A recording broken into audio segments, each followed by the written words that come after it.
সূত্র সম্পর্কে একটু আলোচনা করা যাক।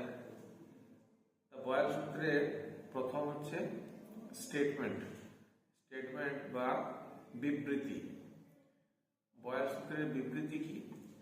যে অপরিবর্তিত উষ্ণতায় অর্থাৎ স্থির উষ্ণতায় নির্দিষ্ট ভরের গ্যাসের আয়তন গ্যাসের চাপের সাথে ব্যস্তানুপাতে পরিবর্তিত হয়। তাহলে কিরকম? গ্যাসের যদি উষ্ণতা যদি স্থির থাকে, তাহলে যদি ভরের ভরটাও যদি স্থির থাকে, সেক্ষেত্রে গ্যাসের আয়তন হচ্ছে ভি, সেটা সমানুপাতিক হচ্ছে 1/v। এটি হচ্ছে বয়েলের সূত্র। তার ম্যাথমেটিক্যাল রিপ্রেজেন্টেশন তাহলে কি? যে আমরা ধরে নিচ্ছি যে ভর স্থির, মানে হচ্ছে এখানে এন মোল গ্যাস ধরা হচ্ছে, গ্যাসের অণু, উষ্ণতা হচ্ছে টি, পরম উষ্ণতা টি কে, এবং চাপ পি এবং আয়তন ভি। সুতরাং বয়েলের সূত্র থেকে তাহলে আমরা বলতে পারছি যে ভি সমানুপাতিক হচ্ছে 1/v। তাহলে যখন এন অর্থাৎ ভর বা মোল সংখ্যা এবং পরম উষ্ণতা স্থির, তাহলে ভি ইজ ইকুয়াল টু, যদি আমরা সমানুপাতিক থেকে সমান করতে যাই তখন একটা সমানুপাতিক ধ্রুবক লাগে গুণ করতে হয়। তাহলে ভি সমান হচ্ছে কে ইন্টু 1/v, অর্থাৎ এখানে কে হচ্ছে সমানুপাতিক ধ্রুবক, তাহলে পিভি ইজ ইকুয়াল টু হচ্ছে কে মানে হচ্ছে ধ্রুবক। অর্থাৎ আমাদের যদি চাপ যদি P1, আয়তন V1, এবং দ্বিতীয় ক্ষেত্রে যদি চাপ P2 এবং V2 হয়, তাহলে এই দুটোর মধ্যে রিলেশন হবে, যদি মোল সংখ্যা এবং উষ্ণতা স্থির থাকে, সেক্ষেত্রে P1 V1 is equal to P2 V2। Next, তাহলে আমরা কনস্ট্যান্ট যেগুলো বললাম, যে স্থির উষ্ণতা এবং স্থির ভর বা মোল সংখ্যা স্থির, তাহলে এক্ষেত্রে আমাদের বয়েলসের যে কনস্ট্যান্ট গুলো, সেই কনস্ট্যান্ট গুলো হচ্ছে, একটা হচ্ছে বয়েলের মানে গ্যাসের ভর, অপরটি হচ্ছে গ্যাসের পরম উষ্ণতা। তাহলে এই দুটি হচ্ছে কনস্ট্যান্ট বা ধ্রুবক। নেক্সট হচ্ছে গ্রাফিক্যাল রিপ্রেজেন্টেশন। আমরা লেখচিত্রের সাহায্যে কি করে এই বয়েলের সূত্রটাকে আমরা দেখাবো।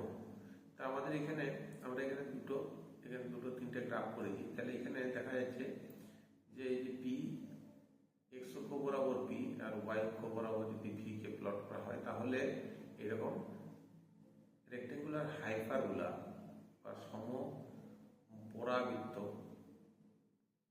ঠিক আছে, আমরা পাচ্ছি।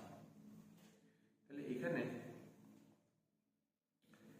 সমপরাবৃত্তাকার যদি উষ্ণতা যদি T1 হয়, তাহলে একটা পাওয়া যাবে, উষ্ণতা যদি T2 হয়, তাহলে আরেকটা, T3 হলে আরেকটা। তাহলে যত উষ্ণতা বাড়ছে, অর্থাৎ এখানে সেরকম ভাবে গ্রাফগুলো হচ্ছে। তাহলে T3, এখানে উষ্ণতা T1 হচ্ছে সবচেয়ে বেশি, T1, তারপরে হচ্ছে T2, তারপরে T3। T1 হচ্ছে সবচেয়ে বড়, তারপরে T2, তারপরে T3। তাহলে এই অনুযায়ী আয়তাকার বা সমপরাবৃত্তাকার রেক্ট্যাঙ্গুলার হাইপারবোলা বলা হচ্ছে। নেক্সট হচ্ছে, যদি P ভার্সাস 1/v করা হয়, তাহলে সেক্ষেত্রে সরলরেখা স্ট্রেট লাইন হচ্ছে। তো স্ট্রেট লাইন এক্ষেত্রে আমরা যদি যে যত 1/v এর দিক থেকে যদি আমরা ধরি, তাহলে এক্ষেত্রে T3 মানে এই দিকটা যত 1/v এর কাছাকাছি হচ্ছে, অ্যাঙ্গেলটা যত কম হচ্ছে, সেটা হচ্ছে তার উষ্ণতাটা কম। আস্তে আস্তে করে উষ্ণতাটা বাড়ছে, তত এই যে এক্স অক্ষ বা 1/v অ্যাক্সিসের সাথে অ্যাঙ্গেলটা বাড়ছে। তাহলে এরকম। নেক্সট হচ্ছে, যদি আমরা পিভি ভার্সাস পি অথবা ভি, পিভি ভার্সাস পি অথবা ভি যদি আমরা প্লট করি, ওয়াই অক্ষ বরাবর পিভি আর এক্স অক্ষ বরাবর পি অথবা ভি যদি প্লট করি, তাহলে আমরা দেখতে পাবো যে এক একটা উষ্ণতার জন্য পি বা ভি অক্ষের সমান্তরাল সরলরেখা। তাহলে পিভি হচ্ছে ওয়াই অক্ষ বরাবর, আর পি অথবা ভি হচ্ছে এক্স অক্ষ বরাবর। এবারে এখানে একটি প্রশ্ন আছে যে কোন লেগটি বয়েল সূত্র প্রকাশ করে। এখানে চারটে গ্রাফ আছে যে পি ভার্সাস ভি।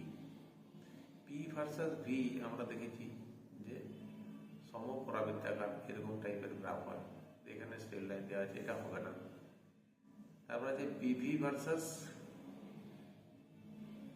পি, তাহলে এইটা একটা হতে পারে। আবার পিভি ভার্সাস ভি, এটাও একটা হতে পারে।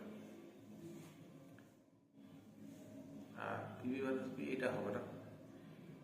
তাহলে আমরা এখানে এই দুটো লেখচিত্র দ্বারা আমরা বয়েলের সূত্রটাকে প্রকাশ করতে পারি।